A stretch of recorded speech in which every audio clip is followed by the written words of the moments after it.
بسم الله الرحمن الرحيم الحمد لله رب العالمين والصلاة والسلام على سيدنا محمد وعلى آله وصحبه وسلم. On prend la bonne intention d'Allah Ta'ala qu'on est réunis pour son agrément.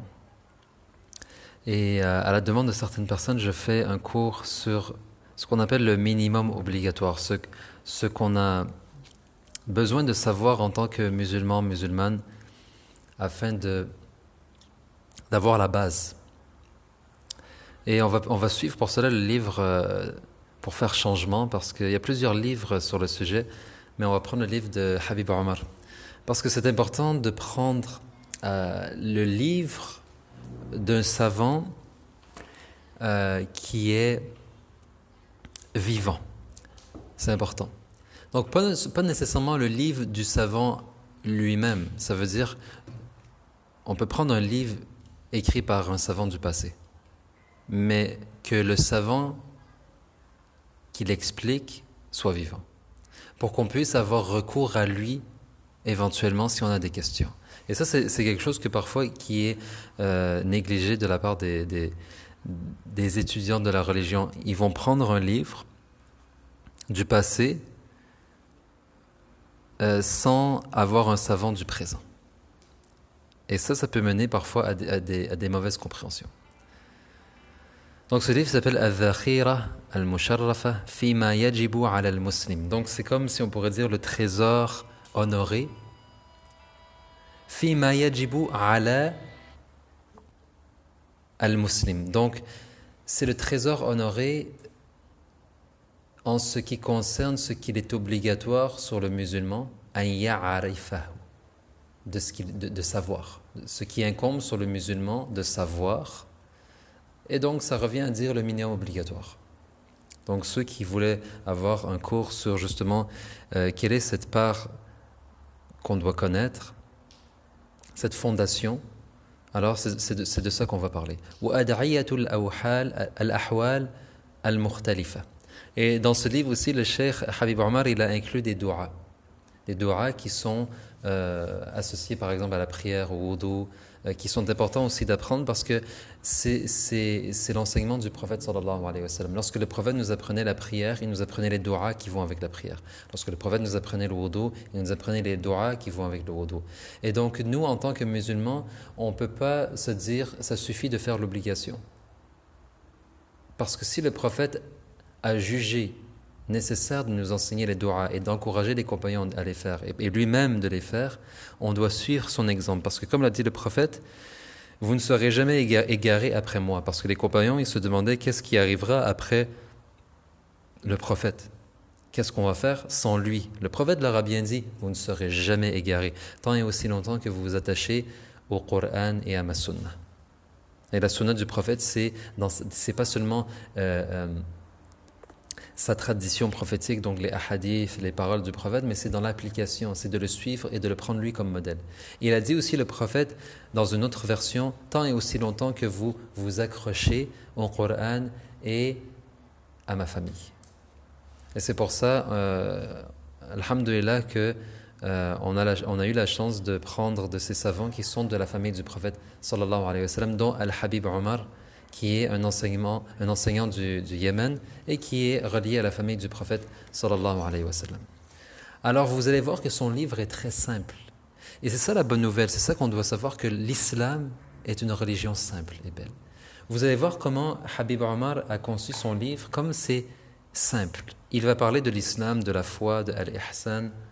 On va le voir un petit peu ensemble. Mais vous allez voir que lorsqu'on parle de l'islam avec quelqu'un, ça ne doit pas être une chose compliquée. Ça doit être la chose la plus facile à transmettre.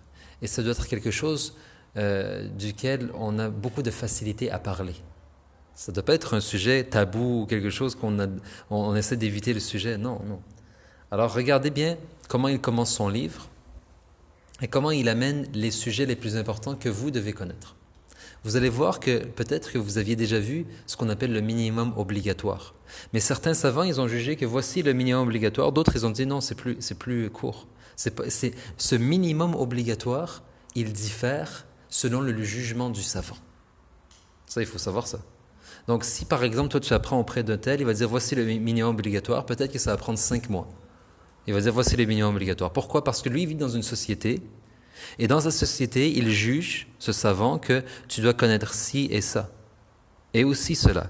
Il va peut-être te parler de la croyance, et il va t'en parler beaucoup plus, parce que peut-être que tu es dans un milieu où les gens, ils ont mal compris certains sujets de la croyance, ou alors il sait que tu vas baigner dans un environnement dans lequel les gens, ils négligent certains fondements de la croyance. Alors il va en mettre plus.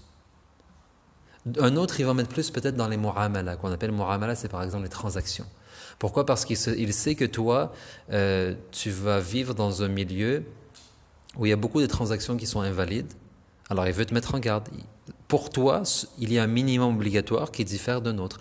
Maintenant, Habib Omar, il va nous parler de ce qui incombe de savoir dans, si on peut dire, le minimum du minimum. C'est vraiment ça que tu dois connaître.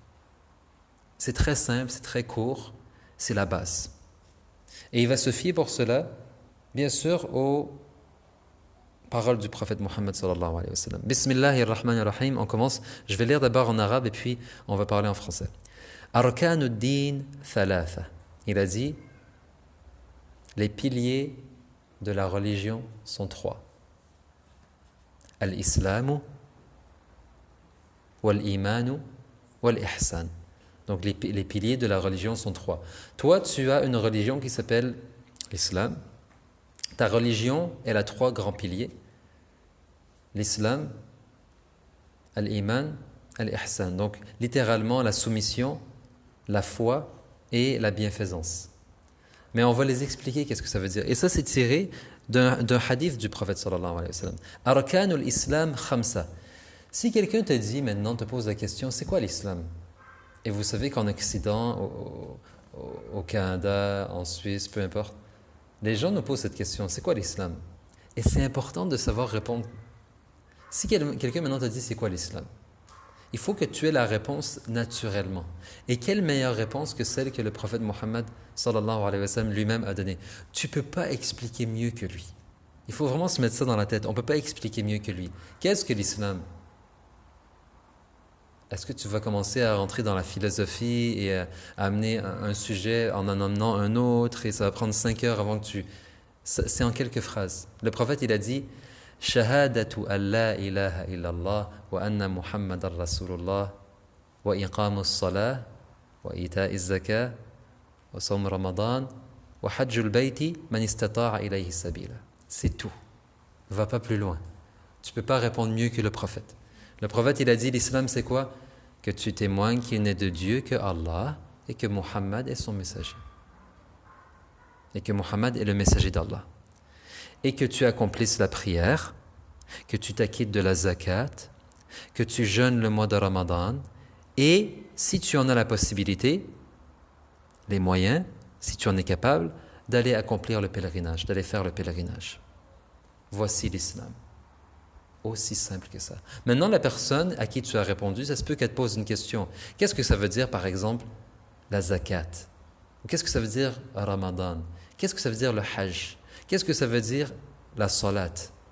Qu'est-ce que ça veut dire le témoignage qu'il n'est de Dieu que Allah et que Muhammad est le messager d'Allah? Là, tu rentres dans les détails. Tu expliques un peu plus. Mais la base, le fondement, c'est de savoir que l'islam, c'est quoi? C'est ces 5. Comme l'a dit le prophète, Buniya al-Islam ala khams.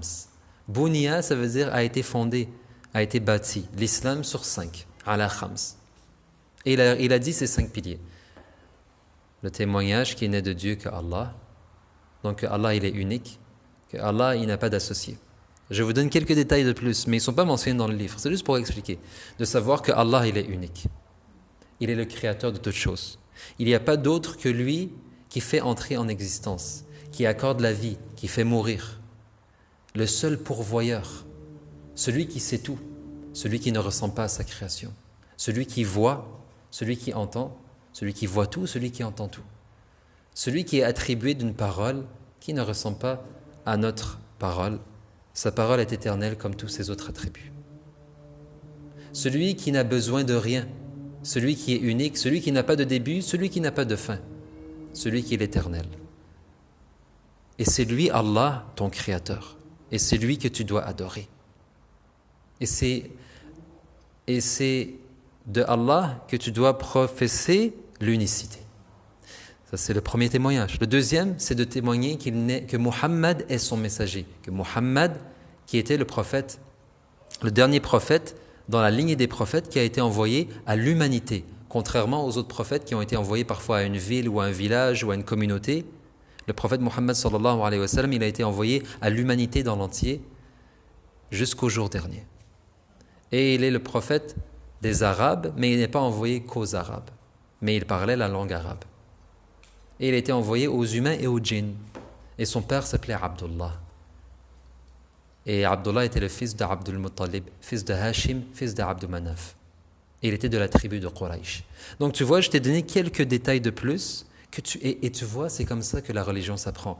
Il y a le fondement, et puis tu rajoutes un peu de chair, et un peu de chair, et un peu de chair, et c'est comme ça qu'on bâtit sa religion. D'abord, on pose la base, la fondation, et puis on bâtit. Mais sinon, c'est tout ce qui est mentionné dans le livre. L'islam, c'est basé sur ces 5. Et donc, on a bien vu le témoignage de la foi. Et puis, il y a iqam as-salah.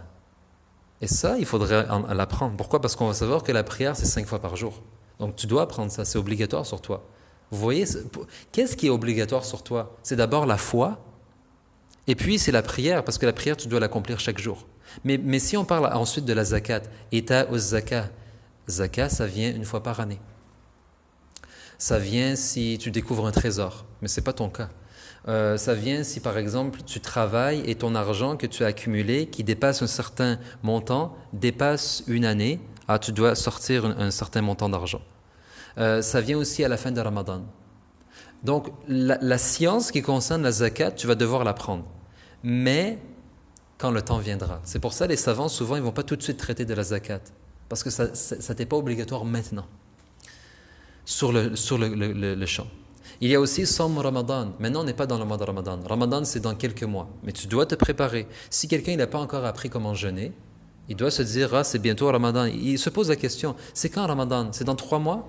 Ok, je dois me préparer à apprendre ce qui va être obligatoire sur moi d'apprendre parce que je vais devoir jeûner.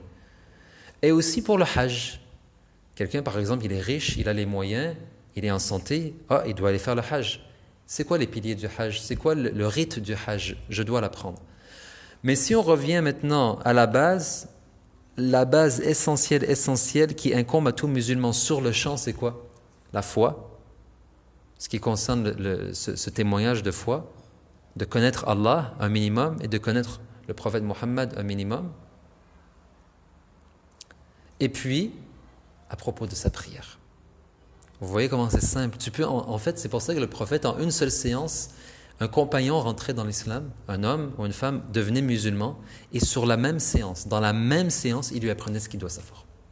Et pour preuve de cela, avant de continuer, vous vous rappelez cet épisode avec le bédouin qui était venu et qui était devenu musulman, et le prophète lui avait enseigné les rudiments de la religion. Et il lui avait dit quoi ? Il a dit, je ne vais pas rajouter à ce que tu m'as dit. Je ne vais pas rajouter de prière sur les 5. Je ne vais pas rajouter de jeûne autre que le jeûne de Ramadan. Je ne vais pas donner plus que la zakat. Et il est parti. Il avait appris vraiment les rudiments, la base, et il est parti. Et le prophète, il a dit, aflaha ar-rajul in sadaq. Donc, il a dit, le prophète, cet homme, s'il est véridique, alors il a réussi. Il est des gens du paradis. Il a appris en une seule séance ce qu'il doit savoir et il est parti pour pratiquer. Et c'est tout, c'est beau l'islam. Et puis le cheikh, il continue en disant maintenant, on a dit que les piliers de la religion sont 3. L'islam, al-iman, al-ihsan. On a parlé de c'est quoi l'islam. C'est quoi l'islam, on a dit ? C'est le témoignage de la foi, donc de savoir que Dieu est unique, que Mohammed est son messager, et puis la prière, l'accomplissement de la prière, de s'acquitter de la zakat, donc de l'aumône obligatoire, de jeûner le mois de Ramadan et d'accomplir le hajj, de faire le pèlerinage si on en est capable. Voici l'islam qui est basé sur ces 5. Maintenant, al-iman, c'est quoi l'iman ? Qu'on traduit souvent par la foi. C'est quoi ? Le prophète, encore une fois, c'est lui qui a répondu. quand l'ange Jibril alayhi salam lui a posé la question « Akhbirni, informe-moi à propos de la foi ». Le prophète lui a répondu très simplement. Et c'est pour ça que si quelqu'un te dit « Parle-moi de la foi en islam, c'est quoi la croyance des musulmans, c'est quoi ?» Réponds comme le prophète a répondu. Tu ne peux pas répondre mieux que lui. Le prophète, il a dit « An tu'mina billah ». La foi, c'est que tu crois en Allah. « An tu'mina billah ». « Wa malaikatihi » et en ses anges. « Wa kutubihi » et en ses livres. Donc les livres qu'Allah il a révélés. « Wa rusulihi » en ses messagers, que tu crois en ses messagers. « Wa bil yawmil akhir » et de croire au jour dernier. Donc il y a un jour après la mort qui dure 50 000 années. Ça, c'est les détails que je vous donne. Wa bil qadari khayrihi wa sharri. Donc de croire aussi en la destinée. Donc de savoir que tout ce qui advient dans l'existence, c'est par la volonté de Allah. À la fois le bien, à la fois le mal. Donc ça, c'est les 6, on dit, articles de la foi. Souvent, on les explique comme ça, les 6 articles de la foi. Donc de savoir que la foi islamique, al-iman, c'est de croire en Dieu, de croire en ses anges, de croire en ses livres, de croire en ses messagers, et de croire au jour dernier, et de croire en la destinée. De croire que tout ce qui advient sur la terre et dans le ciel, c'est par la prédestination de Allah. Que Allah il a voulu de toute éternité, à la fois ce qui est bien et à la fois ce qui est mal. Maintenant, c'est simple. On peut rajouter quelques détails. On a parlé de Dieu, de croire en Allah. On a déjà parlé de ça. De croire aux anges, de savoir que les anges sont une des créations de Allah, qui sont créés de lumière, qui ne désobéissent pas à Allah, qui sont créés pour remplir des rôles. Allah leur assigne des tâches. Ils ne désobéissent jamais. Ils sont créés de lumière. Ils ne boivent pas, ils ne mangent pas, ne se reproduisent pas. Aussi simple que ça. On peut toujours en apprendre plus. Et puis il y a de croire aux livres de Allah, c'est-à-dire que les livres qui sont révélés par Allah aux différents messagers à travers l'histoire, eh bien ce sont les livres de Allah, ce sont des livres, on dit célestes. Ce sont des livres qui expriment la parole éternelle de Allah. Que ce soit l'évangile, l'Injil, la Taurat, la Torah, ou aussi le Coran qui est le dernier livre révélé, et ce livre, le Coran, qui englobe l'essence des autres livres. Donc il vient aussi expliquer certains éléments, certains passages des autres livres qui ont été parfois falsifiés. Donc le Coran vient expliquer et affirmer les livres du passé.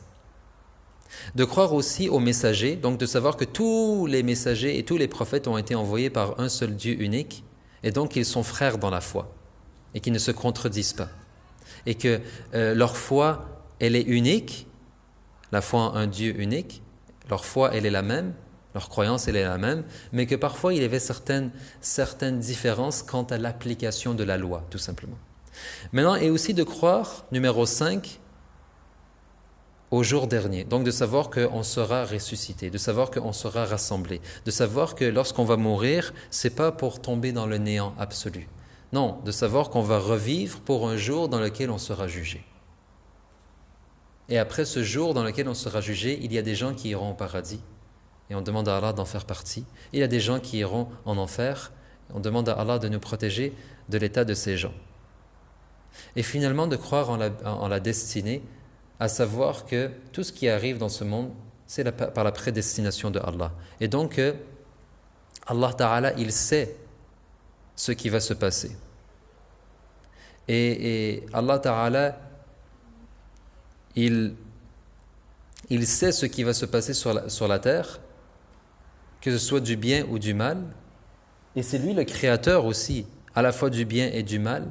Mais par contre, Allah Ta'ala, il nous a ordonné de faire le bien et il nous a interdit de faire le mal. Il nous a ordonné de croire en lui et il nous a mis en garde de ne pas croire en lui et de lui donner des associés. Il nous a mis en garde d'un grand châtiment. Et Allah Ta'ala, il nous a mis sur cette terre avec des commandements, avec des enseignements mais où il nous a donné le libre arbitre. Ça veut dire, Allah Ta'ala, il nous a laissé ce grand dépôt qui est le fait de pouvoir décider. Ça veut dire qu'Allah Ta'ala, il te montre le chemin, mais toi, après, tu as un choix à faire. Est-ce que je vais suivre le bon chemin ou je vais tourner le dos aux signes? Et Allah Ta'ala, il t'ordonne, et il envoie des messagers pour cela, il t'ordonne par ses messagers, par exemple, ou par son Coran, de suivre la bonne voie. Mais il ne va pas te contraindre et te forcer. Il va te montrer la voie, mais il ne va pas te contraindre et te forcer parce que tu n'es pas un automate, tu n'es pas un robot. Il a mis en toi cette faculté de choisir. Et selon ce choix, toi, tu vas agir soit dans le bien ou dans le mal. Mais ce bien que tu fais ou ce mal, c'est Allah qui le crée à la fin. Ça veut dire que si toi, tu décides de bouger ton bras pour faire un geste doux envers quelqu'un, par cette intention, Allah Ta'ala, il crée ce geste doux. Mais si aussi par ton intention et par ta détermination, tu décides de frapper et de briser, Allah Ta'ala, il va créer ce geste mauvais. Donc on dit que la création est à Allah. Mais l'acquisition, elle est à qui? Elle est à l'auteur, qui est toi, qui a décidé de faire. Et parfois tu décides de faire, mais il n'y a rien qui arrive, parce qu'Allah, il n'a pas voulu. Et parfois tu décides de faire, mais ça arrive. Donc Allah, il a voulu. Dans tous les cas, notre volonté à nous, qui est très faible, elle est sous la volonté de Allah. Et finalement, al-ihsan. Al-ihsan qui est la bienfaisance, qu'on traduit souvent par la bienfaisance, qui est l'accomplissement dans la soumission et la foi. Quand quelqu'un il est musulman croyant et il persévère dans cette voie, il peut arriver à ce degré qui est décrit par le prophète comme « an ta'budallaha ka'annaka tarah » que tu adores Allah comme si tu le voyais. « Fa illam takun tarah, fa innahu yarak » Et en sachant que même si tu ne le vois pas, lui te voit. Allah te voit. Donc c'est le degré qu'on dit des muhsinin, le degré de celui qui, en tout temps, qu'il soit en public ou en privé, qu'il soit avec sa famille ou qu'il soit seul dans une pièce, la porte fermée dans la noirceur, il est dans cet état une sorte d'état parfait dans lequel il se sent observé, il se sent vu, il se sent entendu par le Créateur de l'univers. Et donc il agit dans sa vie, non pas pour plaire à Pierre Jean-Jacques, non pas pour plaire à quiconque, mais il agit afin toujours de rechercher l'agrément de son Seigneur et son amour. Donc voici tout simplement la première partie qui est de savoir quelle est la base pour le croyant. Et directement après ça, regardez, Habib Omar qui continue son livre, il dit quoi? Furudul wudu sitta. Il parle de wudu. Parce qu'une fois que tu as appris ça, tu es prêt à pratiquer. Il dit, et les piliers du wudu sont 6. Parce que déjà, il t'appelle à quoi? À faire ta prière. Ça ne prendra pas 15 séances avant qu'il te parle de la prière. Dans la même séance. Furudul wudu sitta. Les obligations du wudu sont 6. Al-awwal, le premier, an-niyya, l'intention. Al-thani, le deuxième, ruslul wajh, de laver le visage. Al-thalif, ruslul yadayn ma'al mirfaqayn, de laver les bras, les avant-bras jusqu'aux coudes, et coudes compris, selon certains savants. Al-rabi' mashu shay min al-ra's, de passer la main mouillée ou de mouiller une partie de la tête. Le cinquième pilier, ruslur rijlayn ma'al ka'bayn, de laver les pieds jusqu'aux chevilles, selon certains savants, chevilles comprises. Wassadis at-tartib, donc de faire cela dans l'ordre. Aussi simple que ça. Donc si quelqu'un maintenant il a appris à propos de Allah, il veut l'adorer. Il a appris à propos du prophète Mohammed sallallahu alayhi wa sallam, il veut le suivre. Et il pose la question à celui à qui il a enseigné, il lui dit, tu m'as parlé du deuxième pilier de l'islam, la prière. Le jeûne, je sais que c'est pas maintenant. La zakat, c'est pas maintenant non plus. Peut-être même c'est pas maintenant, peut-être pour 10 ans parce que tu es pauvre. Mais il dit, et le hajj, c'est pas encore le temps. Il dit, mais la prière, c'est sûr que c'est le temps. Parce que oui, c'est le temps du Maghrib par exemple, ou c'est le temps du Aïcha, une prière m'incombe. alors l'enseignement continue, l'enseignement obligatoire. Parle-moi de cette prière. Ah, la prière, elle est valable après avoir fait son wudu. Alors je te parle du wudu, comme on a cité. Le wudu, il est basé sur 6 furoud qu'on dit, donc selon l'école de l'imam Shafi'i. Par exemple, selon l'imam Abu Hanifa, c'est 4 seulement. 4, qui est par exemple, il a dit quoi? Laver le visage, laver les avant-bras, passer la main mouillée sur la tête et laver les pieds. Il n'a pas cité l'intention, il n'a pas cité l'ordre. L'imam Shafi'i, lui, il rajoute l'intention et l'ordre. Selon l'école de l'imam Abu Hanifa, même si quelqu'un ne prend pas l'intention, mais il lave son visage, ça veut dire par exemple il se lève le matin et il lave son visage, il lave ses bras, il passe sa main mouillée sur la tête et il lave les pieds, il a fait son wudu, même s'il n'a pas pris l'intention. Ou quelqu'un par exemple, juste il prend sa douche comme ça, il prend sa douche, même pour se rafraîchir, prend sa douche, il mouille tout son corps. Alors il a mouillé les 4 parties qu'on a mentionnées. Alors selon l'école de l'imam Abu Hanifa, il est dans l'état de purification. Il pourrait faire la prière. Mais selon l'école de l'imam Shafi'i, donc maintenant pour celui qui se demande c'est quoi cette école de l'imam Shafi'i, ça c'est les savants qui ont étudié les paroles du prophète et le Coran et qui ont expliqué l'islam, qui ont expliqué la pratique de l'islam. Donc par exemple lorsqu'on parle du wudu, l'ablution avant la prière, certains savants ils ont dit il faut que ça vienne avec une intention. Et ils ont dit que chaque bonne action mérite une bonne intention. Donc ils ont cité un hadith du prophète.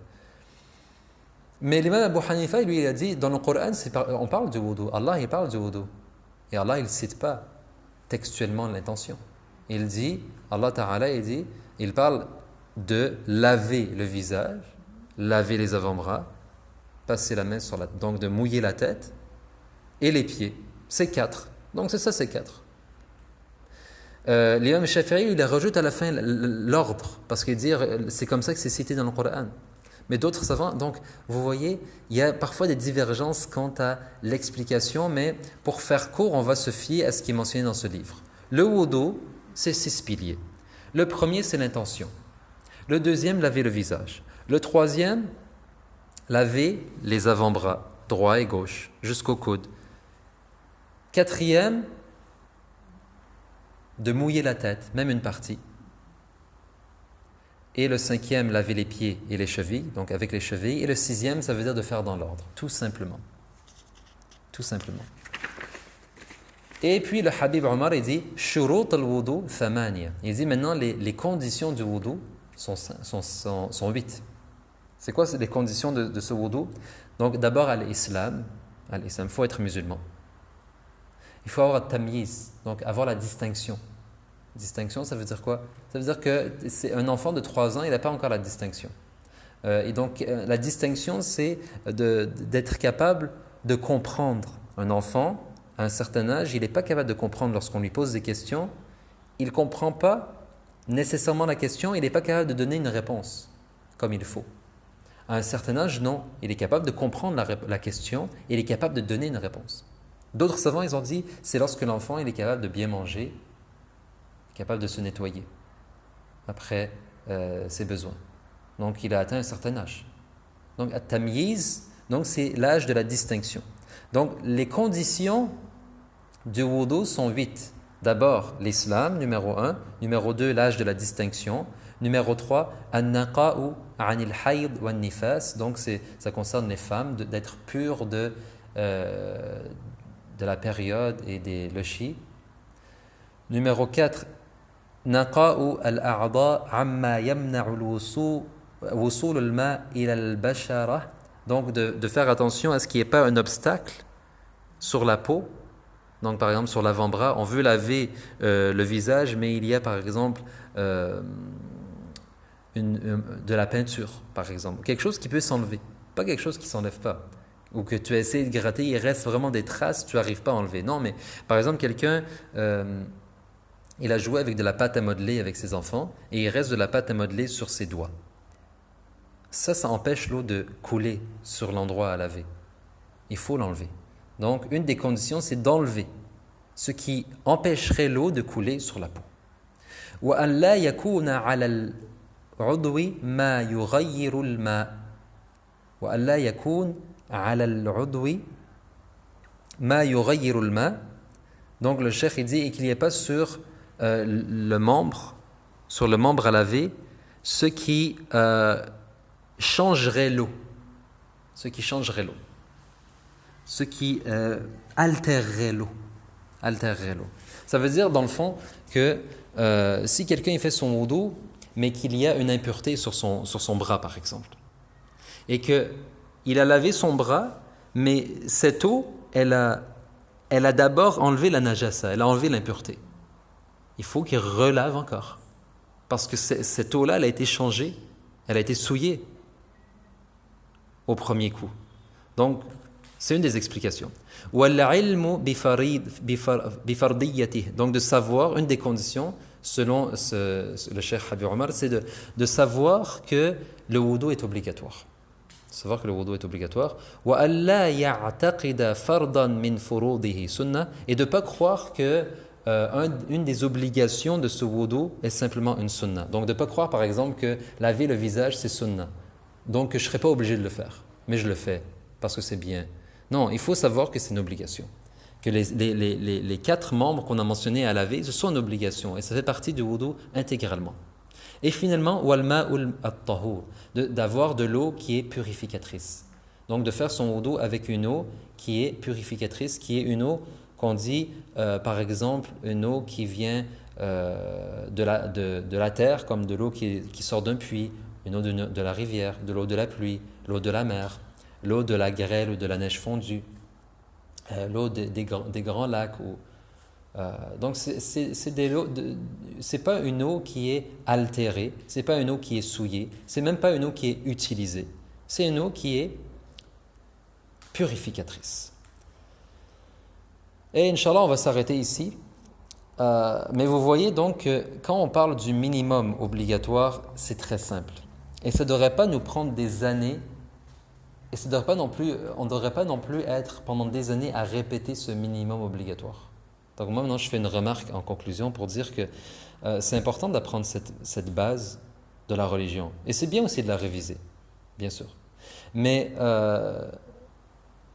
les compagnons, qu'Allah les agrée, ils ont dit une belle parole. Ils ont dit, le prophète sallallahu alayhi wa sallam, il nous apprenait la foi, donc ce qui concerne Allah, ses attributs. Il nous apprenait la foi. Donc, il nous apprenait ce qui concerne notre foi, notre croyance, avant de nous enseigner le Coran. Parce que souvent, les gens, certains ils vont parler que de la croyance pendant 15 ans de ton existence, et ils vont dire parce que la croyance, c'est plus important que tout, c'est la base. Et même le prophète, il enseignait la croyance avant le Coran. Mais il faut compléter la parole des compagnons. Les compagnons, ils ont dit, puis le prophète nous enseignait le Coran. Et cela faisait augmenter notre foi. Ce qui veut dire que oui, tu dois apprendre le minimum obligatoire. Tu dois avoir la base de ta religion. Tu dois savoir à propos de Dieu, à propos de ses noms, un minimum. Bien sûr, c'est la base. Parce que celui qui veut adorer Dieu doit le connaître. Mais si tu te prives d'apprendre le Coran et d'apprendre la Sunna, ta foi, elle va rester vacillante. Elle va toujours chanceler, elle ne va pas être forte. Et donc, après 10 ans, même si tu as parlé pendant 10 ans de la croyance, ta foi va être encore faible. Pourquoi ? Parce que tu n'as pas fait le pas suivant. C'est pour ça, nous, lorsqu'on va parler du minimum, si on peut dire, mais il ne faut pas rester au minimum pendant 10 ans. C'est ça l'erreur que certains ont fait. Et j'aimerais qu'on ne fasse pas cette erreur. C'est très important. Et je vais terminer, juste pour terminer sur ce chapitre, parce que c'est très rapide. Comme ça, la prochaine fois, on parlera de la prière. Donc, le cheikh Habib Omar, il a simplement dit وَيُشْتَرَطُ لِدَاءِ. Donc, il a parlé rapidement de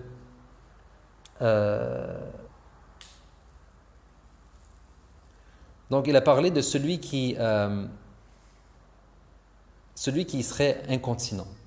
Donc, parce que ça aussi, ça fait partie de ce qui est obligatoire de savoir, mais pour celui encore, À qui c'est le cas? Ce n'est pas nécessairement le cas de tout le monde, mais il dit simplement que celui qui, par exemple, il serait incontinent, donc il n'arrive pas à retenir son wudu. Il le perd très rapidement sans vraiment qu'il se contrôle. Alors celui-là, il doit faire attention de quoi? De faire son wudu après le temps. Donc il ferait son wudu pas avant le temps de la prière, mais après le temps de la prière. Et aussi de faire suivre du wudu qu'il fait, il fait suivre la prière. Donc il fait son wudu après que le temps soit rentré et directement il fait sa prière. Et puis le cheikh il termine en disant Dua ou ma ba'da al-wudu. Il cite un dua et ce dua on va essayer de l'apprendre qui est tout simplement de dire Ashhadu an la ilaha illallah wahdahu la sharika lah wa ashhadu anna Muhammadan abduhu wa rasuluh. Et on dit Allahumma ja'alni min at-tawwabin wa ja'alni min al-mutatahhirin wa ja'alni min ibadika as-salihin. On va commencer par ça. Le dua il est un peu plus long selon certaines versions, mais on peut déjà commencer par ça. Donc je le répète. Ashhadu an la ilaha illallah wahdahu la sharika lah wa ashhadu anna Muhammadan abduhu wa rasuluh. Allahumma ja'alni min at-tawwabin. Oh Allah, fais que je sois partie des repentants. Waj'alni minal mutatahhirin, et fais que je fasse partie des purifiés, à la fois des purifiés de l'être et du cœur. Waj'alni min ibadika as-salihin, et compte-moi parmi tes esclaves saints, pieux. Donc vous voyez comment c'est beau, quelqu'un il fait son wudu, à chaque fois il fait ce dua, il dit d'abord les deux témoignages, donc il atteste de sa foi en Allah et au messager, et puis il va dire, oh Allah, fais de moi quelqu'un de repentant et quelqu'un de purifié. En sachant que celui qui se repentit sincèrement et dont le repentir est accepté et qui est purifié, il rentre au paradis. Et fais de moi quelqu'un qui est parmi les gens pieux, salihin. Comme c'est beau. Donc on essaiera de l'apprendre et de le pratiquer. Après le wudu, on dit Ashhadu an la ilaha illallah wahdahu la sharika lah wa ashhadu anna Muhammadan abduhu wa rasuluh. Allahumma ja'alni min at-tawwabin wa ja'alni min al-mutatahhirin wa ja'alni min ibadika as-salihin walhamdulillahi rabbil alamin. Et je demande pardon à Allah en sachant que tout le bien provient de lui et toute la grâce est de lui et les louanges sont à lui. Et s'il y a eu une erreur ou s'il y a du mal, c'est de moi. Et on demande à Allah de nous pardonner, on demande à Allah de nous réunir sur le bien et de nous faire apprendre notre religion et de nous accomplir dans notre foi. Walhamdulillahi Rabbil Alamin.